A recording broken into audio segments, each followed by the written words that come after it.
ರಾಣೆಬೆನ್ನೂರುಕ ರಾಜಹೋರಿ ಮೇಲೆ ನನ್ನ ಜೀವನೇ ಇಟ್ಟಿದ್ದೀನಿ. ಯಾಕೆಂದರೆ ಆ ಹೋರಿ ನನಗೆ ಅಷ್ಟು ಇಷ್ಟವಾಗಿದೆ ಮತ್ತು ಹೋರಿ ಹಬ್ಬದಲ್ಲಿ ಅದರ ವೇಗ ಕಂಡು ನಾನು ಅವರಿಗೆ ಫಿದಾ ಆಗಿ ಆ ಹೋರಿ ಮೇಲೆ ಪ್ರಾಣವನ್ನೇ ಇಟ್ಟಿದ್ದೇನೆ. ಅಷ್ಟು ಸುಂದರವಾದ ಹೋರಿ ನಮ್ಮದು. ಈ ಹೋರಿಗೋಸ್ಕರ ಎಷ್ಟೋ ಹುಡುಗರು ತಮ್ಮ ತಮ್ಮ ಹುಡುಗಿಯನ್ನು ಕಳೆದುಕೊಂಡಿದ್ದಾರೆ. ಅಷ್ಟು ಇಷ್ಟಪಡುತ್ತಾರೆ ಈ ನಮ್ಮ ರಾಜನನ್ನು.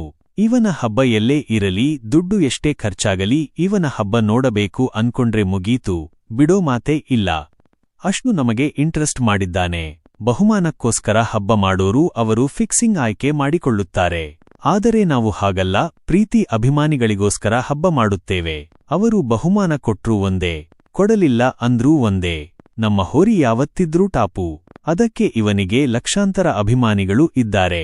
ಯಾರೇ ನೀ ಅನ್ಕೊಳ್ಳಿ, ಆ ಮಾತುಗಳಿಗೆ ಕಿವಿ ಕೊಡದೆ ನಾವು ನಮ್ಮ ರಾಜನ ಮೇಲೆ ಪ್ರಾಣ ಕೊಡ್ತೇವೆ. ಹಿಂದುತ್ವದ ಕಿಡಿಗಳ ಸಾಮ್ರಾಜ್ಯ ಕಂಡ್ರು ಹೋರಿ ಹಬ್ಬದಲ್ಲಿ ಕೇಸರಿ ಪಡೆಗಳ ಸರದಾರ ಎದು ಕರೆಸಿಕೊಳ್ಳುವ ನಮ್ಮ ರಾಜ ಕಂಡ್ರು ಇವನು. ಇವನ ಬಗ್ಗೆ ಎಷ್ಟು ಹೇಳಿದರೂ ಸಾಲದು.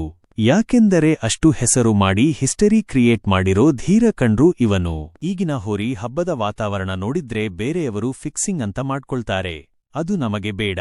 ಮೊದಲಿನಿಂದ ಹೇಗೆ ಹಬ್ಬ ಮಾಡ್ಕೊಂಡು ಬಂದಿದ್ದಾರೋ ಹಾಗೆ ಮಾಡಿದ್ರೆ ತುಂಬಾ ಚೆನ್ನಾಗಿರುತ್ತೆ. ಫಿಕ್ಸಿಂಗ್ಗೋಸ್ಕರ ಹಬ್ಬ ಮಾಡಿದ್ರೆ ನಿಮ್ಮ ಹೆಸರು ಹಾಳಾಗಿ ಹೋಗುತ್ತೆ.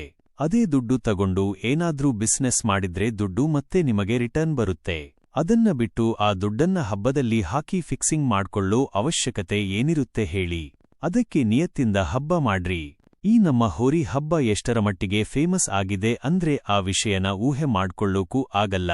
ಅಷ್ಟು ಪ್ರಸಿದ್ಧ ಆಗಿದೆ ಈ ನಮ್ಮ ಹೋರಿ ಹಬ್ಬ. ಹೋರಿ ಕಟ್ಟಿ ಹಬ್ಬ ಉಳಿಸಿ. ಜೈ ಶ್ರೀರಾಮ್. ನಿಮ್ಮೆಲ್ಲರಿಗೂ ಒಳ್ಳೆಯದಾಗಲಿ. ಆ ದೇವರು ನಿಮ್ಮನ್ನ ಚೆನ್ನಾಗಿ ಇಟ್ಟಿರಲಿ. ನನ್ನಿಂದ ಏನಾದ್ರೂ ತಪ್ಪಾಗಿದ್ರೆ ದಯವಿಟ್ಟು ಕ್ಷಮಿಸಿ.